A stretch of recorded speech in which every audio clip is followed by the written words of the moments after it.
지금 서둘러 은행 서류의 이곳을 확인하셔야겠습니다. 서류에 적힌 이것조차 큰 문제가 되고 있습니다. 투자자들이 계약서를 뒤늦게 찾아봤는데 충격적인 정황이 포착되었습니다. 그런데 여기서 끝이 아니었습니다. 최근 해외 부동산 시장이 가라앉으면서 관련 펀드 가입자들이 투자금을 통째로 잃게 될 처지가 되었다는데요. 시니어 정보의 모든 것 걱정마 엄빠 첫째 아들입니다. 정말 난리가 났습니다. 우리 엄빠님들께서는 지금 서둘러 은행 서류의 이곳을 확인하셔야겠습니다. 최근 해외 부동산 시장이 가라앉으면서 관련 펀드 가입자들이 투자금을 통째로 잃게 될 처지가 되었다는데요. 서류에 적힌 이것조차 큰 문제가 되고 있습니다. 관련해서 은행에서는 돌려줄 돈이 없어진 판국이니 상황은 점점 심각해져 가고 있는데요. 자세한 내용을 오늘 걱정마 엄빠에서 정리해서 말씀드리도록 하겠습니다. 오늘의 걱정마 엄빠, 우리 엄빠님들의 구독, 좋아요와 함께 빠르게 시작합니다.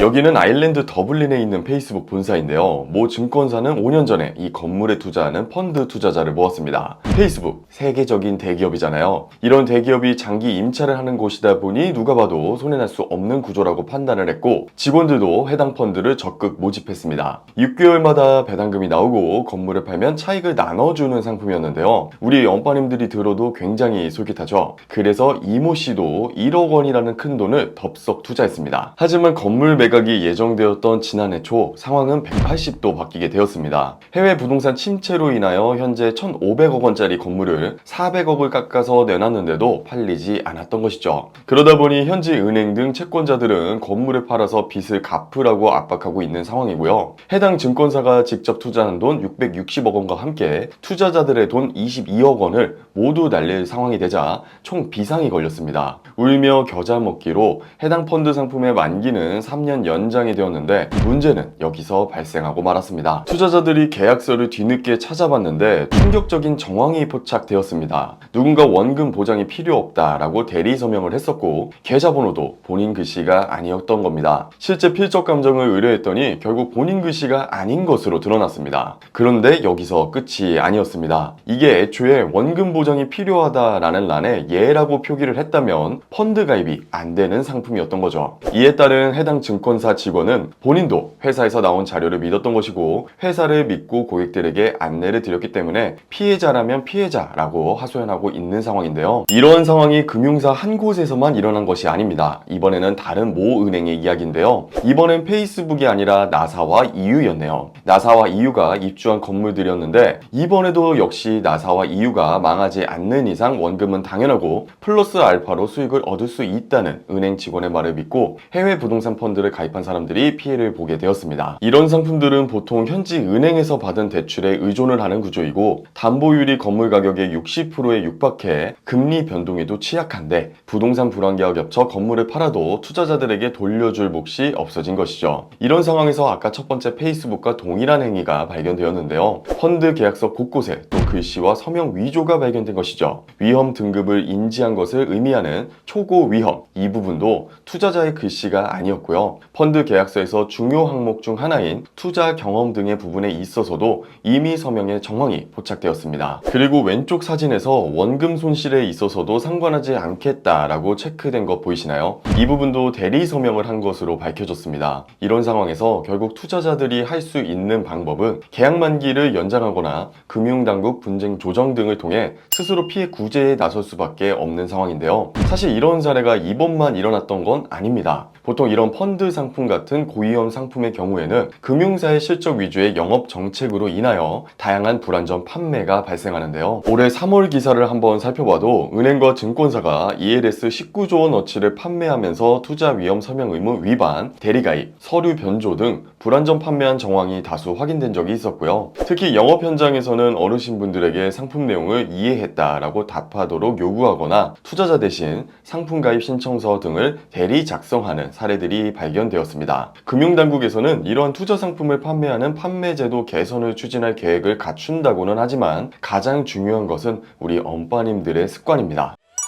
투자는 엄연히 투자자에게 책임이 있는 것이 맞습니다. 다만 서류 등은 충분한 시간을 두고 작성해도 되고 급하게 작성하실 필요가 전혀 없습니다. 이러한 고위험 투자 상품들은 꼭 심사숙고하시고 서류 역시 본인이 직접 읽어보시고 이해가 충분히 되신 상태에서 직접 서명을 하시는 것이 중요하니까요. 오늘 말씀드린 사례를 토대로 평소에 조심하시는 습관 가지셨으면 좋겠습니다. 오늘 준비한 내용은 여기까지입니다. 오늘 내용이 도움이 되셨다면 구독, 좋아요, 알림 설정 한 번씩 눌러주시고요. 다음에 더 알찬 소식으로 찾아뵙도록 하겠습니다. 그럼 다음 영상에서 뵐게요. 감사합니다.